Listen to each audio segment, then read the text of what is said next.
Hello friends, कैसे हैं आप लोग। मैं हूं सनाउल्लाह खान, आपके अपने यूट्यूब चैनल कौटिल्य एकेडमी में हार्दिक स्वागत करता हूं। उम्मीद करता हूं आप लोग सभी अच्छे होंगे और आशा करता हूं आप लोग मेरी वीडियोस ज्यादा से ज्यादा देख रहे होंगे और उसे ज्यादा से ज्यादा लाइक और वॉच और सब्सक्राइब भी कर रहे होंगे। इसी के साथ हमारी अगली कड़ी में वर्णमाला का अभी लास्ट टॉपिक जो बचा हुआ है, उससे पहले एक टॉपिक बचा हुआ है जिसे कहते हैं व्यंजनों का वर्गीकरण। हमने अब तक देख लेते हैं क्या चीज हमने समराइज की है, क्या चीज का अब तक हमने रिवीजन किया है, अब तक हमने क्या पढ़ा है। एक बार फिर से रिकॉल कर लेते हैं अब तक जो हमने पढ़ा है। सबसे पहले हमने स्टार्ट किया था वर्णमाला। वर्णमाला में हमने सबसे पहले पढ़ा था वर्ण। वर्ण किसे कहते हैं, आप लोग बिल्कुल रूबरू हो चुके हैं इस चीज से। वर्ण भाषा की सबसे लघुत्तम इकाई वर्ण हो चुकी, जिसे हमने कम से कम 100 बार हमने इस चीज को रिकॉल कर लिया है। भाषा की सबसे लघुत्तम इकाई वर्ण होती है। फिर बात आ जाती है शब्द किसे कहते हैं। भाषा की सबसे लघुत्तम सार्थक इकाई क्या कहलाती है, शब्द कहलाती है। उसके बाद हमने देखा था वर्णमाला किसे कहते हैं। वर्णमाला वर्णों का क्रमबद्ध या व्यवस्थित समूह। क्रमबद्ध या व्यवस्थित समूह मतलब अरेंजिंग ऑर्डर, या एक क्रमबद्ध में समूह में जो कहलाता है आपका क्या कहलाता है, वर्णमाला कहलाती है। उसके बाद हमने देखा वर्णमाला का डिवीजन, वर्णमाला का विभाजन। स्वर अलग, व्यंजन अलग। स्वर हमने देखे कितने स्वर होते हैं हिंदी वर्णमाला में, 11 स्वर होते हैं। उससे पहले हिंदी वर्णमाला में कितने वर्ण होते हैं, 52 वर्ण होते हैं। इन 52 वर्णों का विभाजन है। कितने स्वर हैं, 11 स्वर हैं। आपसे पूछा जाए कितने अयोग्यवा हैं, 2 अयोग्यवा हैं। उसके बाद आपसे पूछा जाए कितने व्यंजन हैं, जी हाँ बिल्कुल सही सोच रहे हैं आप, 33 व्यंजन है। उसके बाद इनका विभाजन कैसे होता है 33 का, तो 25 स्पर्श व्यंजन है, 4 ऊष्म व्यंजन है, 4 क्या कहते हैं आपके अंतस्थ व्यंजन है। उसके बाद पूछा जाता है 4 संयुक्त व्यंजन है और 2 उत्क्षेपित व्यंजन है। ऐसे कितने हैं, 52 है। उसके बाद हमने स्वरों का विभाजन देखा। स्वरों का विभाजन हमने 7 तरीके से देखा। जी हाँ बिल्कुल आपको सब पता है। सबसे पहले देखा हमने उच्चारण के आधार पर, फिर देखा उत्पत्ति के आधार पर, फिर देखा जाति के आधार पर, फिर देखा हवा मुख की वायु मुंह के द्वारा निकलते हुए आधार पर, फिर हमने देखा आपका ओष्ठ के आधार पर, फिर हमने देखा जीवा के आधार पर, फिर हमने देखा मुख की आकृति के आधार पर। बिल्कुल 7 तरीके से हमने स्वर का विभाजन देखा। फिर उसके बाद फिर हमने देखा व्यंजन। व्यंजन किसे कहते हैं, हमने आपको बताया था व्यंजन वैसे वर्ण जो स्वरों की सहायता से लिए जाते हैं उन्हें क्या कहा जाता है, व्यंजन कहते हैं। ऐसे वर्ण जो स्वरों के सहारे बोले जाते हैं उन्हें क्या कहा जाता है, व्यंजन कहा जाता है। फिर हमने व्यंजनों को देखा। व्यंजनों में हमने क्या देखा, उच्चारण स्थान देखा। उच्चारण स्थान हमने आपको बताया 5-7 तरीके के उच्चारण स्थान होते हैं। पहला होता है कंठ, फिर होता है तालु, फिर होता है मूर्धा, फिर होता है दंत, फिर होता है ओष्ठ, फिर होता है दंतोष्ठ, फिर होता है कंठ ओष्ठ, फिर होता है आपका कंठ तालु। इस तरीके से हमने उच्चारण स्थान देखे थे। हमने आपको बताया था का वर्ग को कंठ बोलते हैं, पा वर्ग को ओष्ठ बोलते हैं, टा वर्ग को मूर्धा बोलते हैं, चा वर्ग को तालव्य बोलते हैं। बहुत बार एग्जाम में आ चुका है। सा को क्या बोलते हैं, सा किस वर्ण का उच्चारण स्थान है, दंत का। अब मैं बीच में आपसे पूछा भी करा करूंगा। यहां तक हमने रिवाइज किया था, यहां तक हमने पढ़ा था। आज जो हमारा टॉपिक है वो है व्यंजनों का वर्गीकरण। व्यंजन का वर्गीकरण 2 आधार पर किया गया है। चलिए इसे देख लेते हैं। व्यंजनों का वर्गीकरण कितने आधार पे किया गया है, 2 आधार पे। व्यंजनों का वर्गीकरण 2 आधार पे किया गया है। एक किया गया है हमारा स्वरतंत्री। स्वरतंत्री, स्वरतंत्री में कंपन के आधार पर, स्वरतंत्री में कंपन के आधार पर, कंपन के आधार पर एक तो इस तरीके से किया गया है। दूसरा किया गया है श्वास वायु की मात्रा के आधार पे। किसके आधार पर, दूसरा किया गया है हमारा श्वास वायु, श्वास वायु की मात्रा के आधार पर, मात्रा के आधार पर 2 तरीके से व्यंजनों का वर्गीकरण किया गया है। अब स्वरतंत्री में कंपन के आधार पर क्या किया गया है, ये स्वरतंत्री क्या होती है, ये बहुत अच्छा जानने का विषय है। देखिए स्वरतंत्री क्या होती है, मानव के गले में 2 झिल्ली होती हैं। अगर आप मुंह खोलेंगे तो काक नजर आएगी, जिसे आप देखते हैं लटका हुआ काक कौवा, जिसे आप देसी भाषा में कहते हैं, वो आपको लटका हुआ नजर आएगा। उसमें क्या होता है, वायु के वेग से, जब हवा चलती है वायु होती है, उसके वेग से कुछ ना कुछ कंपन पैदा होता है। उसी कंपन को क्या कहा जाता है, स्वरतंत्री। उसी कंपन को क्या कहा जाता है, स्वरतंत्री। और इसी स्वरतंत्री के कंपन से ध्वनियां उत्पन्न होती हैं।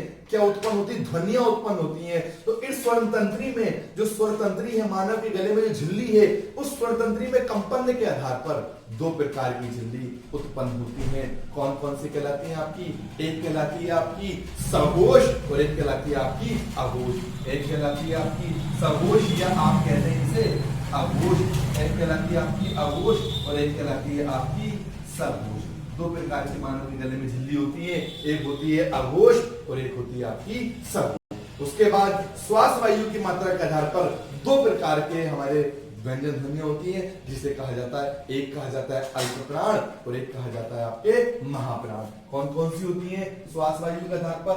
एक होती है आपकी अल्प प्राण और एक होता है आपका महाप्राण। महाप्राण। लेकिन मैं डेली ये वर्णमाला क्यों बनाता हूं? ये वर्णमाला बनाने का जरूरी है। अगर मैं ये वर्णमाला नहीं बनाऊंगा तो आप सघोष अघोष अभी नहीं समझ पाएंगे। ये सघोष और अघोष क्या होते हैं ये अभी मैं बताऊंगा। अल्प प्राण महाप्राण ये भी होते हैं, क्योंकि ये सब इन्हीं से निकल के आने, इन्हीं क्या कहते हैं वर्णमाला से निकल कर आने। किस तरीके से? तो देखिए, सबसे पहले मैंने बताया स्वर तंत्री में कंपन के आधार पर कितनी ध्वनियां होती है? दो होती है, एक अघोष और एक सघोष। अब ये अघोष क्या होता है, ये सघोष क्या होता है? जब मैंने आपको बताया कि मानव के गले में झिल्ली होती है, स्वर तंत्री में जब कंपन पैदा होता है, अगर मान के चलिए कंपन वायु के वेग से कंपन पैदा होगा तो सघोष ध्वनि होगी, और अगर कंपन पैदा नहीं होगा तो कैसी ध्वनि होगी? आपकी अघोष ध्वनि होगी। कैसी होगी? अघोष।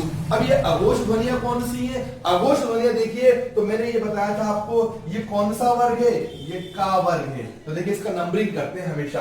इसको मानते हैं 1, इसे मानते हैं 2, इसे मानते हैं 3, इसे मानते हैं 4, इसे मानते हैं 5। जिन वर्णों को उच्चारण करते समय अगर कंपन पैदा नहीं होता है उसे क्या कहते हैं? अघोष।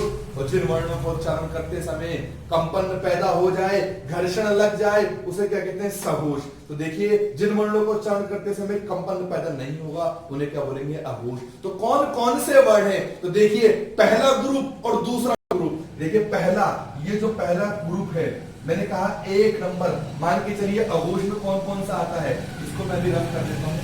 अघोष में कौन कौन सा आता है? तो अघोष में आता है 1,2। 1,2 का मतलब क्या है? एक मतलब ये जो मैंने आपको पॉइंट आउट करा, एक मतलब एक लाइन, का, चा, टा, ता, पा। अगर आप बोलेंगे का तो का में क्या होगा? घर्षण पैदा नहीं होगा। आप बोलेंगे टा में घर्षण पैदा नहीं होगा। आप बोलेंगे पा में घर्षण पैदा नहीं होगा। इसीलिए कैसी ध्वनियां हैं? ये अघोष ध्वनियां हैं। कैसी ध्वनियां हैं? अघोष ध्वनियां। इसलिए 1 नंबर लिख दिया। उसके बाद हमने लिखा 2 नंबर। 2 नंबर का मतलब क्या है? कि खा, छ, था, फा। इसका मतलब ये भी क्या है? आपकी अघोष ध्वनियां हैं। तो ये 2 ग्रुप कौन से हो गए? 1 और 2। 1 और 2 का मतलब ये मान के चलिए, मैंने कहा 1 और 2 कौन सा होता है? तो आपके जहन में आने चाहिए 1 का मतलब क्या है? का, चा, टा, पा, अघोष ध्वनियां। मैं कहने लगूं खा कौन सा वर्ण है, कौन सा ध्वनि है? आप कहेंगे अघोष ध्वनियां 1 और 2। उसके बाद बहुत इंपॉर्टेंट ऊष्म व्यंजन जो है, ऊष्म व्यंजन, इसके भी 3 वर्ड आते हैं। कौन कौन से आते हैं? शा, शा, और कौन सा आता है आपका? शा, शा, सा। ये कौन सा आता है आपका? ऊष्म व्यंजन के अंतर्गत आते हैं। ऊष्म व्यंजन के चारों नहीं आते हैं, ऊष्म व्यंजन के 3, श, श, सा। ये क्या कहलाती है? आपकी अघोष ध्वनियां। अब देखिए, इसके बाद बची कौन सी? घोष। घोष कह दे या सघोष कह दे, सा लगा दे या घोष लगा दे, बात एक ही है। कभी आपको एग्जाम में सघोष आ जाएगा, कभी एग्जाम में आ जाएगा निम्नलिखित में से कौन सी अघोष ध्वनि नहीं है, या निम्नलिखित में से कौन सी घोष ध्वनि नहीं है। मान के चलिए, अभी मैं आपसे बोल दूं, मैंने कहा ये चा बताएं, चा कौन सी ध्वनि है? आपके जहन में आएगा चा क्या है? चा कौन से नंबर पे? 2 नंबर पे। आपने यहां देखा, यहां कौन सा नंबर पे है? चा 200 नंबर पे है। इसका मतलब चा क्या हो जाएगी? अघोष ध्वनि हो जाएगी। चा क्या हो जाएगी? अघोष ध्वनि। अब सघोष में क्या बचा? जब 1, 2 आपने ले लिया तो मैंने आपको बताया 3, 4, 5, तो 3, 4, 5 क्या हो गए? आपके सघोष हो गए। तो देखिए क्या हो गए? 3, 4, 5। तो 3, 4, 5 क्या हो गए? आपके सघोष हो गए। कभी मैं कहने लगूं, मान के चलिए मैंने ये झा पूछा, झा, ये झा क्या है? झंडे वाला। तो आपने कहा 4 नंबर पे आ रहा है सर, इसका मतलब क्या हो जाएगा? सघोष हो जाएगा। इसी तरीके से आपके एग्जाम में आते हैं कि बताइए सघोष कौन सा है, बताइए अघोष ध्वनि कौन सी है। तो 3, 4, 5 क्या हो गए? सघोष हो गए। अब भैया ये भी तो बचा अंतस्तीय स्वर, अंतस्तीय व्यंजन भी तो बचे, यारा लावा। तो ये किस में आते हैं? सघोष में आते हैं। ये किस में आते हैं? आपके अंतस्थ। अंतस्थ व्यंजन किस में आते हैं? आपके अंतस्थ व्यंजन आते हैं आपके सघोष में। उसके बाद ऊष्म व्यंजन का एक व्यंजन बचा। कौन सा बचा? हा बचा। देखिए, श, श, सा लिया था आपने, 3 लिए थे, तो ऊष्म का हा भी तो बचा। तो हा किस में आ जाएगा? अघोष में आ जाएगा। किस में आ जाएगा? अघोष में आ जाएगा। ये आपके अघोष और सघोष। ये आपका बहुत आसान है, आपके एग्जाम में आता है। मान के चलिए मैंने कहा कि ये बताइए, ये जो वाह है, वाह, वह अघोष ध्वनि है या सघोष ध्वनि है? आप देखेंगे वह किसके अंतर्गत आ रहा है? अंतस्थित स्वर, अंतस्थित व्यंजन के अंदर। अब आप देखेंगे अंतस्थित व्यंजन कहां आ रहा है? सघोष के अंदर। देखिए तो क्या हो जाएगा? वह कौन सा हो जाएगा? बा आपकी क्या हो जाएगी? सघोष ध्वनि। कैसी ध्वनि हो जाएगी आपकी? सघोष ध्वनि या सघोष वर्ण हो जाएगा। उसके बाद एग्जाम में आपके आता है, यही आपसे पूछा जाता है कि अघोष व्यंजन कौन से हैं या सघोष व्यंजन कौन से हैं। अब इसके बाद आपसे पूछता है दूसरा मेथड। ये आपको व्यंजन का वर्गीकरण में पहला मेथड था। स्वरतंत्री में कंपन के आधार पर क्या होते हैं? सघोष और अघोष। अब अगला टॉपिक आ जाता है भैया श्वास वायु की मात्रा के आधार पर। श्वास वायु की मात्रा के आधार पर व्यंजन के कितने भेद हैं? तो दो भेद हैं। कितने भेद हैं आपके व्यंजन के? दो भेद हैं। दो कौन कौन से हैं? अब देख लीजिए आप कौन सा है? श्वास वायु। श्वास वायु की मात्रा के आधार पर श्वास वायु, श्वास वायु की मात्रा के आधार पर, श्वास वायु की मात्रा के आधार पर कितने? दो हैं। कौन कौन से? अल्प प्राण और महाप्राण। कौन कौन से हैं आपके? अल्प प्राण और दूसरा कौन सा है आपका? महाप्राण। महाप्राण।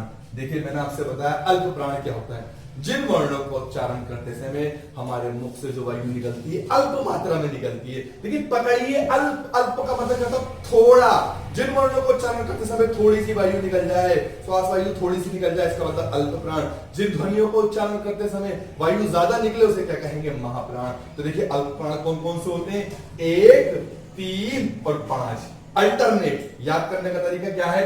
1, 3, 5। मतलब पहला दूसरा छोड़कर फिर तीसरा आ गया, तीसरे के बाद चौथा छोड़कर फिर पांचवा आ गया। कैसे? जैसे मैं बोलूंगा का, बोली का कितना हल्के से बोला, बोली गा कितने आराम से बोला, बोली ड़ा कितने आराम से बोला। इसका मतलब क्या है? अल्प ध्वनि निकले। आप बोलेंगे खा, तो खा में कहीं ना कहीं घर्षण सा, कहीं ना कहीं आपको देखिए ज्यादा मात्रा में वायु लगानी पड़ी। आप बोलिए आप ठा, तो कहीं ना कहीं ज्यादा मात्रा में वायु, मात्रा अल्प मात्रा में ज्यादा वायु क्या कहते हैं आपकी, क्या कहते हैं ज्यादा वायु लगानी पड़ेगी उसमें। इसका मतलब 1, 3, 5 क्या हो जाएगी? अल्प प्राण। और 2, 4 क्या हो जाएंगे आपके? महाप्राण। तो 1, 3, 5 में क्या होगा आपका? अल्प प्राण। और महाप्राण में क्या हो जाएगा आपका? 2, 4। यही एग्जाम में आयोग ने पूछा था। द्वितीय और चतुर्थ श्रेणी या द्वितीय वर्ग या चतुर्थ वर्ग, इसे क्या कहेंगे? द्वितीय वर्ग, इसे कहेंगे चतुर्थ वर्ग। या सेकंड या चतुर्थ, फोर्थ, इन दोनों वर्गों को क्या कहा जाता है? महाप्राण। क्या कहा जाता है? क्या कहा जाता है? महाप्राण। तो देखिए 1, 3, 5 क्या हो गया आपका? अल्प प्राण। अब इसके अंतर्गत और भी चीजें क्या आ जाती हैं? अंतस्थी व्यंजन। अंतस्थी व्यंजन कहाँ आ जाते हैं आपके? अंतस्थी व्यंजन कहाँ आ जाएंगे आपके? 1, 3, 5 कहाँ आ जाएगा? अल्प प्राण में आ जाएगा। उसके बाद अंतस्थी व्यंजन के बाद क्या आएंगे? इसमें आपके स्वर भी आएंगे। क्या आएंगे आपके? इसमें स्वर भी आएंगे। क्या आएंगे आपके? इसके स्वर भी आएंगे। उसके बाद महाप्राण में क्या आएगा? 2, 4। उसके बाद आ जाएगा ऊष्म व्यंजन। क्या आ जाएंगे इसमें? ऊष्म व्यंजन। ऊष्म व्यंजन आपको पता ही कौन कौन से? श, श, सा, हा, चारों के चारों। अब देखिए मैंने स्वर आपको अल्प प्राण में बताया, लेकिन आपको मैंने उस जगह बताना भूल गया, जो सघोष है उसमें भी क्या आता है? स्वर आते हैं। तो एक बार हल्का सा हम चार्ट देख लेते हैं, फाइनल चार्ट कौन सा किसमें होता है। आपका अल्प प्राण महाप्राण का आज का टॉपिक यहाँ पे ये भी समाप्त हो जाता है। तो देखिए अल्प प्राण महाप्राण लिख दिए। अब मैं आपको एक बार अघोष, एक बार अघोष और एक बार सघोष भी बता देता हूं फिर से। आप एक बार इसका स्क्रीनशॉट लेना चाहें तो स्क्रीनशॉट भी ले सकते हैं। तो देखिए अघोष में क्या हो गया? 1,2। 1,2 का मतलब क्या है? 1 मतलब का, चा, टा, ता, पा। 2 का मतलब क्या है? खा, छा, ठा, था, फा। इसका मतलब 1,2। इसके बाद और क्या क्या आ गया? शा, सा। अब सघोष, सघोष में क्या क्या आ जाएगा आपका? मैंने बताया 3, मैंने बताया 4, मैंने बताया 5। उसके बाद क्या बचा आपका? बता अंतस्थी व्यंजन। अंतस्थी व्यंजन, अंतस्थी व्यंजन ऑब्लिक क्या बचा? आपके स्वर आ गए। ये किसमें आ जाते हैं? आपके सघोष में। एग्जाम में सर आपके यही आता है, मैडम आपके एग्जाम में यही आता है। यही चीज आपके एग्जाम में बार बार रिकॉल की जाती है। आज तक का जो हमारा टॉपिक था वो यही था। आज का व्यंजनों का वर्गीकरण, उसमें हमने क्या देखा? अल्प प्राण देखा, महाप्राण देखा, अघोष देखा, सघोष देखा। और अब आखिरी वीडियो होगी अब वर्णमाला का लास्ट लेक्चर में लेकर आऊंगा जिसमें पूछा जाएगा संयुक्त अक्षरों की ध्वनियां। उसमें वर्णमाला का आखिरी चैप्टर होगा, वर्णमाला का जो आखिरी टॉपिक है संयुक्त अक्षरों की ध्वनियां, उनको हम डिस्कस करेंगे। आशा करता हूं मेरा टॉपिक आपको इजी वे में समझ में आ रहा होगा। कोई किसी को किसी प्रकार की कोई दिक्कत है मुझे कमेंट के माध्यम से कर सकता है। अब मैं आपसे डेली कम से कम हर टॉपिक में 5 से 6 प्रश्न पूछा करूंगा। हो सकता है आपका जल्दी टेस्ट भी लूंगा मैं वर्णमाला समाप्त होने के बाद। थैंक यू, नमस्कार।